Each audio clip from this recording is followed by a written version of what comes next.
Hello दोस्तों, स्वागत है आपका आज के हमारे इस वीडियो में। आज हम दोस्तों इल्तुतमिश के कुछ उत्तराधिकारियों की बात करेंगे जो इल्तुतमिश के बाद उसके शासन को संभाले। तो उसमें से पहला नंबर है रुकनुद्दीन फिरोज शाह, जो इल्तुतमिश के बाद शासक बना।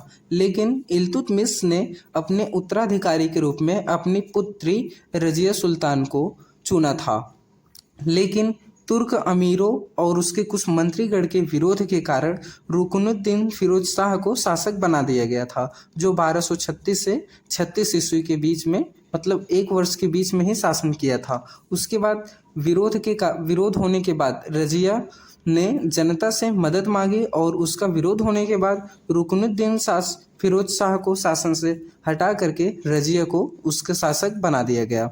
उसके बाद फिर बहराम शाह को उस विरोध फिर भी जारी था रजिया के खिलाफ। बहराम शाह को 1242 से 1246 ईस्वी तक जिसने शासन किया, इल्तुतमिश का पुत्र था। उसके बाद अलाउद्दीन मसूद शाह, ये थे रुकनुद्दीन फिरोज शाह का पुत्र था, जो 1242 से 1246 ईस्वी तक शासन किया। उसके बाद नसीरुद्दीन महमूद शाह, जो इल्तुतमिश का पौत्र था, वह 1246 से 1266 ईस्वी तक शासन किया।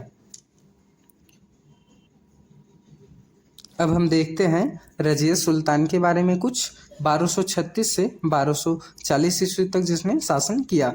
रजिया दिल्ली की प्रथम एवं अंतिम महिला सुल्तान थी। रजिया ने जमालुद्दीन याकूत को प्रोन्नत करके अमीर ए आखुर या अश्वशाला का प्रधान नियुक्त किया था, जो कि रजिया के समर्थन में रहता था। याकूत वहाँ का एक मंत्री था। तुर्की अमीरों ने रजिया का जमालुद्दीन याकूत के साथ प्रेम संबंध का अफवाह फैलाया। देखिए, तुर्की अमीर थे, वो रजिया का विरोध अब भी कर रहे थे और उसके बारे में कुछ अफवाहें फैला दिए। रजिया तबर हिंद के सूबेदार अंतोनिया से पराजित हुई और अंततः दोनों ने विवाह कर लिया। रजिया भी चालाक थी कि जब उसने युद्ध में पराजित हो गई तो उसने विवाह कर लिया और 1240 में कैथल के निकट रजिया एवं अंतोनिया की हत्या कर दी गई थी। दोनों लोगों की हत्या कर दी गई। रजिया के बाद अलाउद्दीन मसूद शाह शासक बना। इसने जब रजिया सुल्तान का शासक समाप्त हुआ तो उसके बाद दरबार के अमीरों ने अलाउद्दीन मसूद शाह को शासक बना दिया। ठीक, उसके बाद वह कमज़ोर और विलासी शासक था और बहुत ही आलसी टाइप का था। शासन और कार्य देख लेते हैं इसका कार्यकाल बहुत छोटा तो नहीं रहा, लेकिन यह एकदम बेकार शासक था। शासनकाल के प्रारंभ में सारा काम अमीरों के हाथ में था। उसने शासन के मामले में दिलचस्पी नहीं ली। परिणाम स्वरूप अमीरों ने उसे 1246 ईस्वी में हटाकर नसीरुद्दीन मसूद शाह को सुल्तान बना दिया।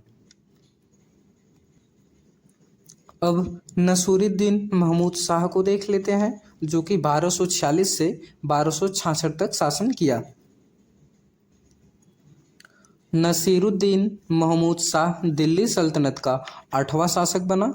यह धार्मिक प्रवृत्ति का सुल्तान था।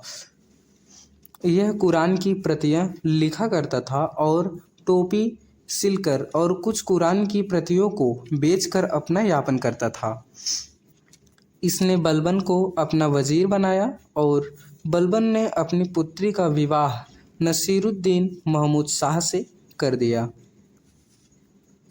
नसीरुद्दीन के मृत्यु के बाद बलबन ही अगला शासक बना। अब हम थोड़ा सा बलबन के बारे में भी पढ़ लेते हैं।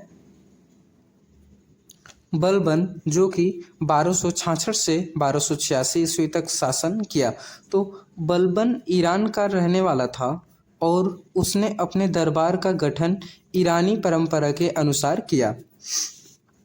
इसने ईरानी त्यौहार नवरोज को मनाना शुरू किया और इसने दरबार में सजदा और पैपोस की परंपरा प्रारंभ की। मतलब सजदा के मतलब क्या है कि शासक के पैरों को चूमना, उसको सलामी देना इत्यादि। इसने अपने आप को पृथ्वी पर न्यायवत ए खुदाई या ईश्वर का प्रतिनिधि बोल सकते हैं, यह बोला जाता है। और जिल्ले अल्लाह मतलब ईश्वर की छाया बताया। इसने रक्त और लौह की नीति अपनाई, अर्थात आक्रमण की नीति को अपनाया, या फिर अपने जैसे कि पड़ोसी राज्यों पर या छोटे कमजोरों पर आक्रमण करके उसे जीत लेना था। बलबन ने दल चालीसा को समाप्त कर दिया। बलबन के बाद अगला शासक कैकुबार बना, जो कि एक अयोग्य शासक था। इसके बाद गुलाम वंश का अंतिम शासक क्यूमर्स बना, जिसकी हत्या जलालुद्दीन खिलजी ने 1920 ईस्वी में कर दी थी।